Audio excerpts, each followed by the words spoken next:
বন্ধুরা, আজকে তোমাদেরকে দেখাতে চলেছি ভুট্টা কিভাবে পোড়াতে হয়। এই দেখো, আমি অলরেডি ভুট্টা পোড়াচ্ছি চুলাতে।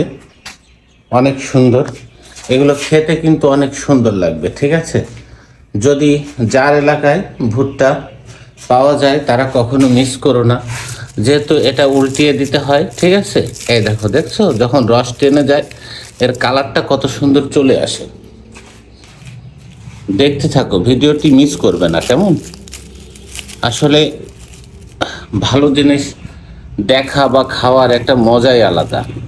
আমরা এখানে ব্যাচেলার থাকি, তাই একা একা যেটুর করতে পারি, একা একা যখন যা মন চায় আমরা তখন সেটা করি। তাই তোমাদের কাছে অনুরোধ রইল, ভিডিওটি মিস করো না। সত্যি অসাধারণ কিছু। গাছের থেকে ভুট্টা ছিঁড়ে নিয়ে আসার পর এইভাবে লবণ আর সরিষার তেল, প্রথমে সরিষার তেল মাখাবে, তারপরে সরিষার তেলের উপর দিয়ে একটু লবণ ছিটিয়ে দিবে, তারপরে এরকম জ্বলন্ত আগুনে এটাকে পোড়াবে। ডাইরেক্ট তোমরা আবার একেবারে আগুন জ্বালিয়ে দিয়ে তারপরে ভুট্টা পুড়িও না, কারণ আগুন জ্বালিয়ে দিলে ভুট্টা পুড়ে যায়, খেতে স্বাদ হয় না।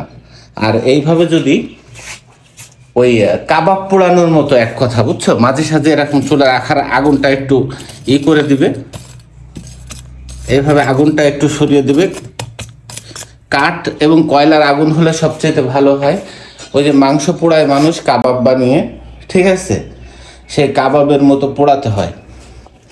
একটু সময় লাগবে, ঠিক আছে, সর্বনিম্ন মনে করো 15-20 মিনিট সময় লাগবে, যেহেতু আগুনটা মেলার নিচে রেখেছি যাতে আমাদের ভুট্টা পুড়ে না যায়, কিন্তু ভাজা হয়।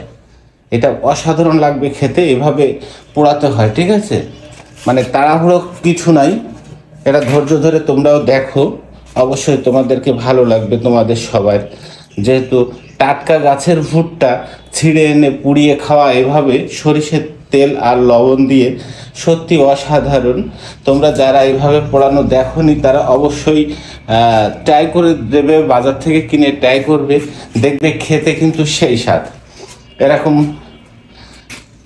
ভাবে পোড়ানো আসলে সত্যি কি বলবো, আমার কাছে অনেক ভালো লাগছে। নিজে পোড়াচ্ছি, ভাজা ভাজা হচ্ছে, যখন একটু পোড়ানো পোড়ানো ভাব হবে তখন কালারটা কিন্তু কঠিন আসবে। দেখছো কালার, দেখো এভাবে পোড়ানোর ভাব আসলে কালারটা কিন্তু সেই আসে, একদম টলটলে হলুদ কালার চলে আসে। এরকম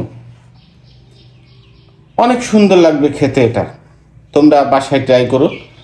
আর আমি এর আগেও পুড়িয়েছি অনেক, আমার অভিজ্ঞতা আছে, তাই অভিজ্ঞতা থেকে বলছি, এভাবে কাবাবের মতো যদি তুমি ভুট্টা পুড়িয়ে খাও, তোমার মুখে জিভে একেবারে স্বাদ লেগে থাকবে। বিশ্বাস করো, ভুট্টার যে এত সুন্দর স্বাদ হয় তখন বুঝতে পারবে, তাছাড়া বোঝার কোনো উপায় নেই। তাই সবাইকে অনুরোধ করব, অবশ্যই যাদের সামর্থ্য আছে, আশপাশে পাওয়া যায়, অবশ্যই তোমরা ভুট্টাগুলো এভাবে পুড়িয়ে খাবে। কেমন, একেবারে সেই, দেখছো সেই ভুট্টার কালারগুলো দেখো।